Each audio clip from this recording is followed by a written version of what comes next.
During the 2 years that Michigan State University Group has been in Saigon, Vietnam, we've been able to observe a good deal of progress being made by the government and the people of Vietnam. Probably one of the most noticeable and striking changes has been the great increase in physical security that exists in the country. How well I remember the early months of our stay in Saigon with first of all, the Hotel Majestic riot, followed by a series of nighttime and daytime bombings that had all of us quite concerned. Then after this, a period of months during which the government was attempting to take over the countryside from the various sects that at least partially dominated in many of the provinces of the country. There was a period during which Americans, and for that matter Vietnamese, could not travel safely down some of the highways of the country, and armed guards were necessary. All of this has improved greatly, and now the physical security represents one of the outstanding elements of progress in the record of the past 2 years. Well, I think as dramatic as the change in security that has taken place in Vietnam has been, I think we also have at least one other thing that's been almost equally dramatic. Certainly in the early days in 1954, even in 1955, everywhere you went in Vietnam, the refugees were present. In very, very large numbers, they crowded every kind of living facility. They crowded around the port. They slept on old ledges in public buildings. They occupied the Opera House. They put up temporary housing outside. And big boatloads and truckloads of them would be seen in Saigon. This presented a major crisis in the Vietnamese government, really, a major challenge, really. And the challenge has been met most effectively. Perhaps as effective a refugee program as has existed in Asia has taken place and taken shape and has been executed largely now, and the refugees have moved out into permanent locations. Land has been cleared and made available for them, and they are reasonably productive and will be fully productive within a year or two. Probably the government of Vietnam has had as healthy a program as any government in Asia in terms of refugees, and I think perhaps we ought to list a third area in which the government has made considerable progress in late months at least, and this is in the economic and social development area. This is a program just in its beginning now, but at any rate it's beginning to take shape in very encouraging fashion. And if the same lines are followed in this direction as have been followed in the first two areas we've mentioned, namely security and refugees, I think we're in for very good days indeed in Vietnam. I think another area of progress should be mentioned. Indeed, perhaps it's the most long-range and important of the various elements of progress. This is the area of general political development. We have had in Vietnam over the past few years a trend in the direction of the establishment of democratic institutions. And I think several high points might be mentioned in regards to this. The first, of course, would be the election in October of 1955, at which time President Ngo Dinh Diem came into authority legally and rightfully over former Emperor Bao Dai. In addition to this, the development of a constitution after a national election, which put into effect a constituent assembly.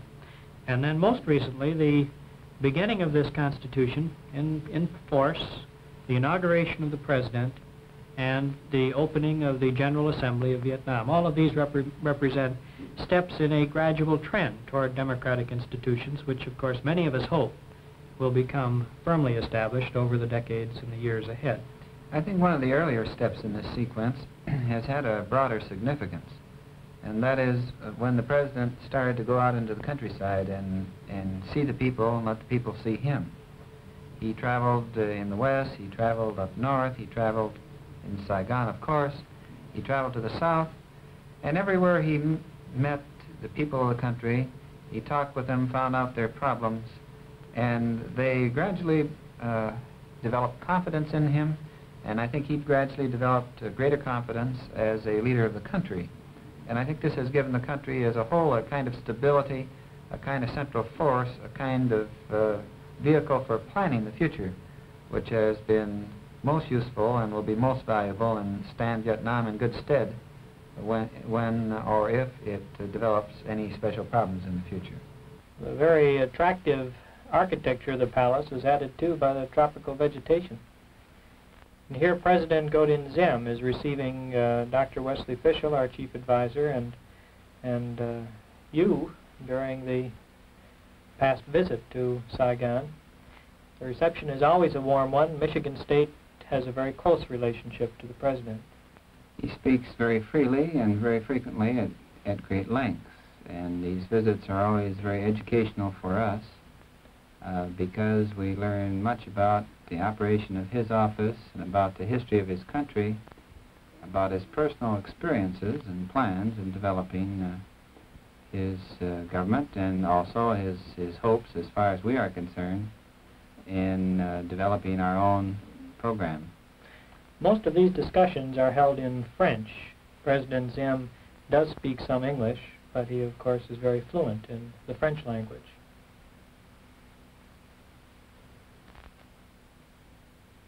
The palace grounds are just as attractive as the palace itself. Well, that was one of many visits to the presidential palace. Yes, I guess that's right, but very seriously, these visits to the palace, visits with other government officials, whomever we came in contact with in Vietnam, were really very educational for us. And all of us, I think, have brought back experiences and are bringing back experiences which we have profited greatly from and which enrich our own lives and enrich our own professional attitude and approaches to things. Certainly our work with the government, and particularly our work in the presidency project, brought us into close contact with the problems of establishing a new executive office and a new set of staff services for a chief executive. It was a very challenging experience, and one which, of course, is not yet completed. I think we can identify several activities related to this kind of technical assistance endeavor. One of these was the continuing program that we maintained of research and consultantship and general work with the staff agencies within the executive office. I can remember that we had only been in Vietnam a very short time when the president asked us to have a staff member, John Dorsey, do a rather exhaustive study of the office of the president to find out what each unit of the presidency might be doing at the particular time, what its workflow and workload was, and what could be done to reorganize and regroup these agencies, may perhaps pull other groups into the office of the president and perhaps push some out. And then shortly after the elections of October of 1955, he became extremely interested in getting this report as soon as possible. Yes, there was quite a rush and a lot of work to get the thing shaped up in final fashion, and I think he paid quite little attention to it in actually carrying out some of the reorganizations of the presidency in the fall of '55. And of course we still are active as a technical assistance group in assisting the president to implement various of these recommendations. Now, another activity in connection with our presidency project has been the ad hoc type of activity where the president has requested Michigan State to develop particular studies or to make recommendations relative to a particular problem. For example, the question of economic controls. This was something that was particularly bothersome about Tet time, the Chinese New Year time, when sugar would suddenly begin to disappear off the market as various forces in the economic picture tried to monopolize and profit, perhaps off the fact that there's a tremendous demand for these things. This was a report that, well, at least two of our people worked on very thoroughly, Dr. John Hunter in economics, and I believe Mr. Shelby of our police group. That's also right, worked on it. and Dorsey worked on this one also. That's correct. As a matter of fact, you know, the job of chief executive of a country requires a lot of special ad hoc services, not only on the part of groups such as our own in Vietnam, but many Vietnamese work on these ad hoc problems, just as in our own presidency in Washington.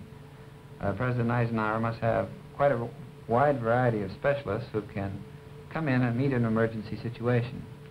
Of course, it was our objective in working with the Vietnamese to see them develop the staff services that would be necessary for President Godin Ziem or future presidents. And it was our constant effort to assist in developing a research bureau, a series of budget officers and advisors and such, so that the president could do his job more adequately. In fact, he's appointed some people in charge of research. Very, very definitely so, and these men have been gradually fitting into his organization. It's a much better staff presidency than it was just a year ago, and has become increasingly more so as more manpower is made available and reorganization progressively takes place. Even with the very real problems that still remain, we can note some of the steps that have been taken. Now, I think Michigan State Group's relationship with the President has also been based on our many other activities. The National Institute is responsible to the President, and of course we are active in relation to the National Institute, and similarly the various ministries with which we work bring us into contact not only with the ministers but with the President when it comes to considering reorganization moves. I would say that, in general, our relation with the President has helped us throughout our work in Vietnam.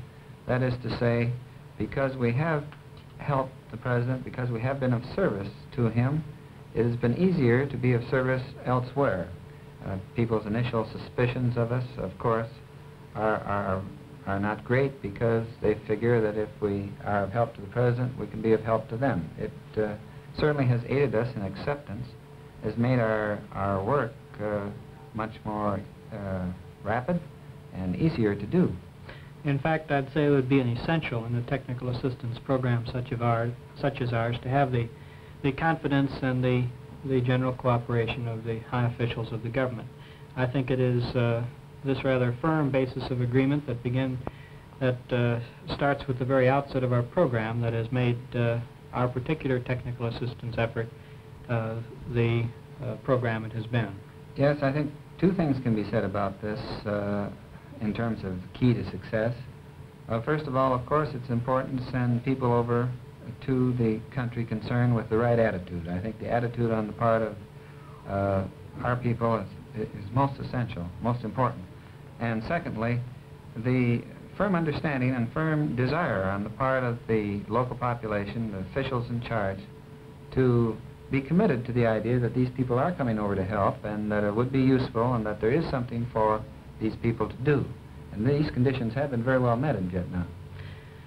I think the overall progress of the past 2 years that we mentioned at the outset of our program has been particularly noticeable in the areas we mentioned as well as in the presidency generally. Yes, I think that's right. This very large gathering on the palace grounds is on the occasion of the victory of President Godin Ziem over former Emperor Bao Dai in the referendum that was held in October 1955. The many banners and the flags and the very large crowds that gathered were part of the festive occasion. The balloting process was done in secret and it was done was carried out with very fine procedures as a whole. And it was very efficiently done, I think, throughout the whole city, wasn't it? I think that's right, considering particularly that they had not had elections like this before. This was done very effectively and very orderly. There were no disturbances of any consequence in the city of Saigon. And of course, after the election results were announced, there were the usual parades and demonstrations. This raising of the right hand while shouting in unison was an innovation that I had not seen in the United States at any time, and found it quite a shocker the first time I saw it and heard the shouting, which I might add was very soon after coming to Vietnam.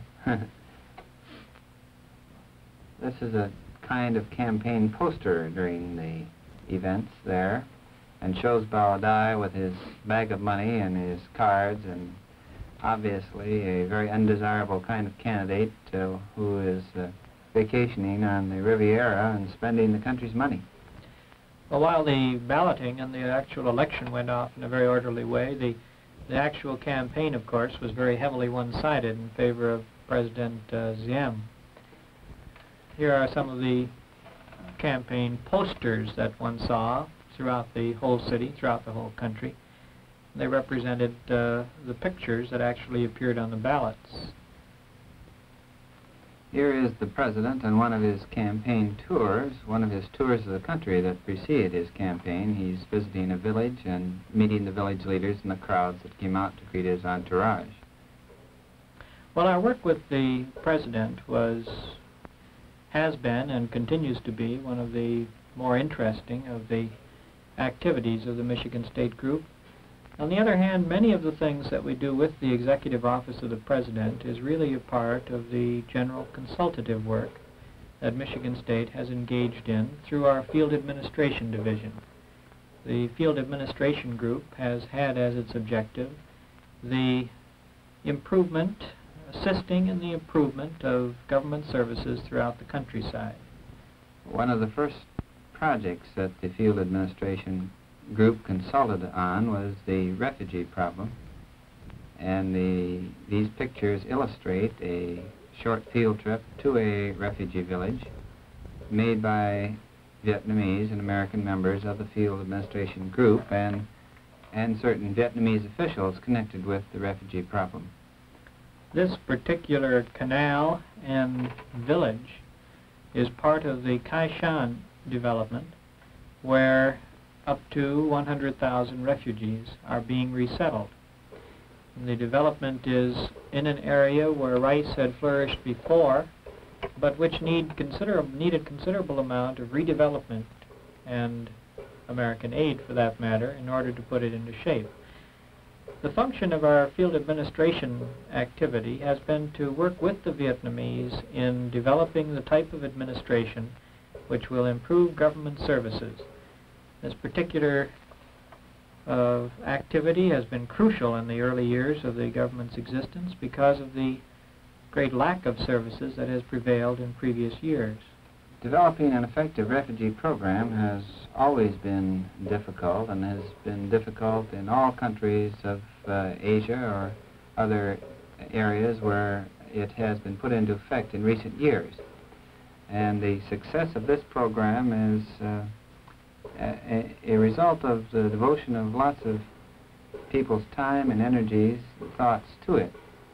You can see by the character of this road and the nature of the construction going on, the problems of settling refugees in land that has not hitherto been cultivated or lived upon systematically.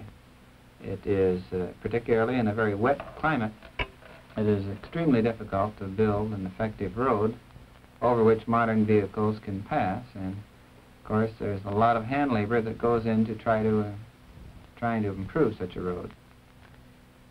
Of course, all of the equipment is somewhat less than modern Western equipment.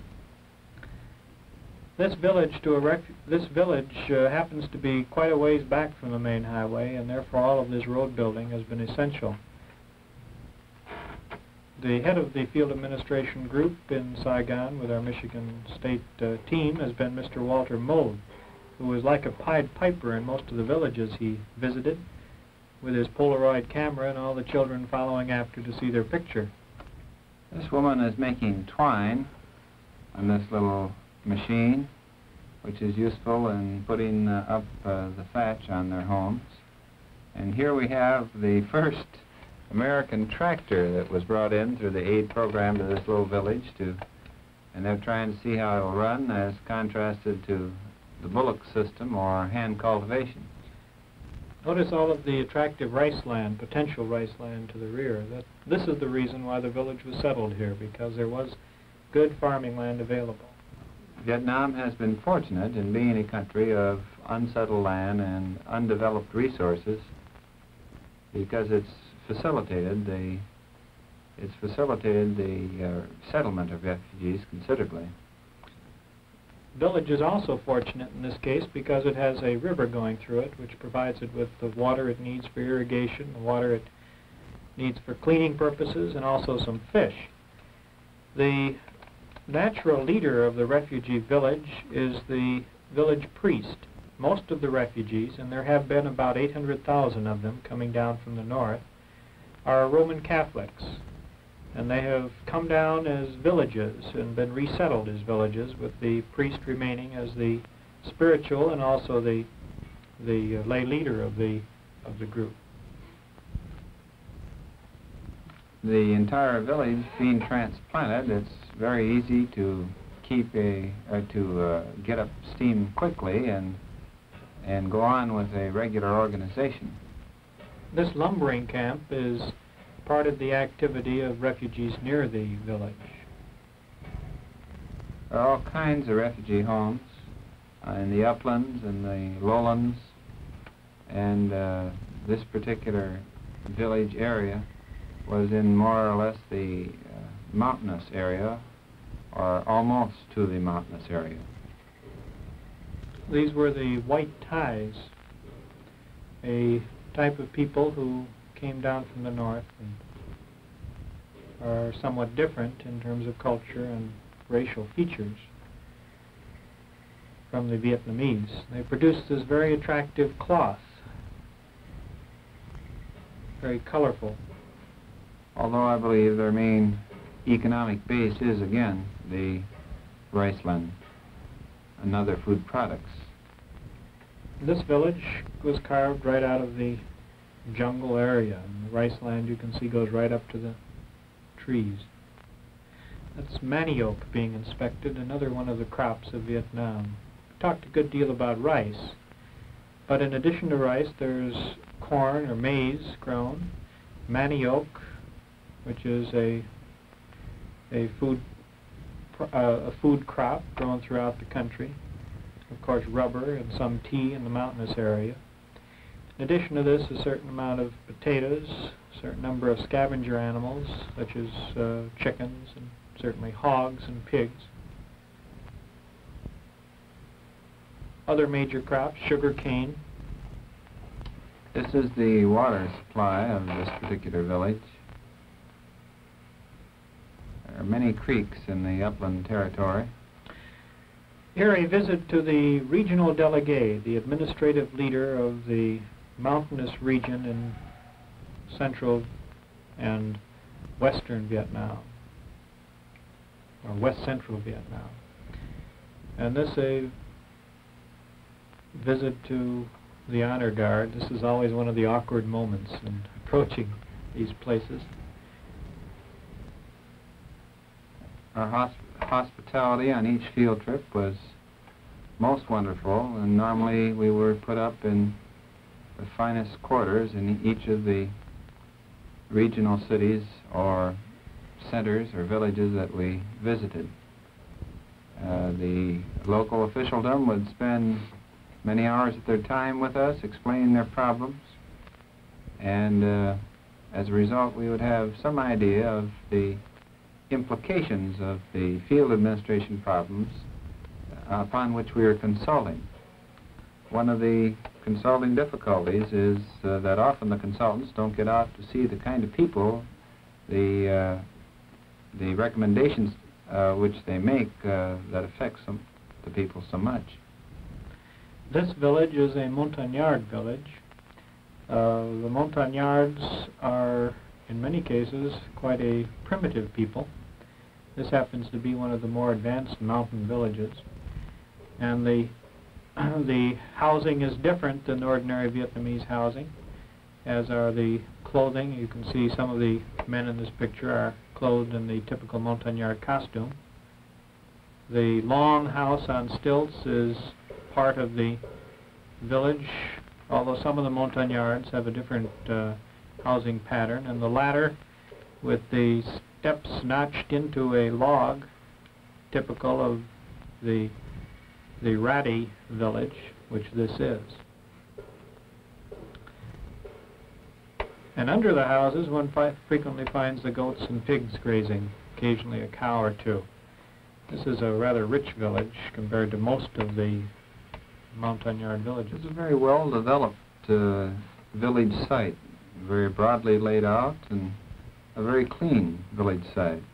This fellow on stilts is not typical. It's more of a hobby and pastime. He kept on walking back and forth while we were there. The real challenge on any program of consultation, like a field administration program, is how can a group of outsiders get to know a situation in another country in a short period of time so as to be useful consultants. This is a real challenge because we go into a different kind of culture, we are in unfamiliar situations, and yet there is a need to build up a consulting kind of activity in this country, just as we have consulting type activities in the United States. Actually, as we know, ideally you could spend years and years of your time in any country and not exhaust the possibilities of learning something about it. And even consulting firms in this country within the United States have their difficulties in adjusting quickly. So there are problems of getting to know another people before you start giving them advice. There's this problem, the problem of learning about the people, about the culture, and adjusting recommendations and suggestions to the values of the culture within which one is consulting or working.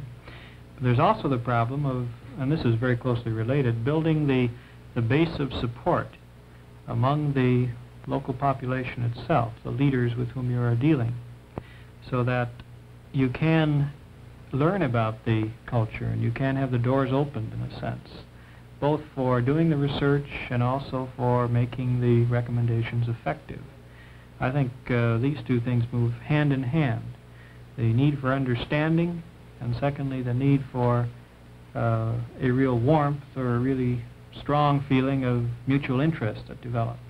In fact, I would say the refugee program in the field administration project has in many ways been most successful because of the existence of the latter, a strong mutual feeling between the people working with the Refugee Commission and the Refugee Commission leaders themselves. I think this is very true.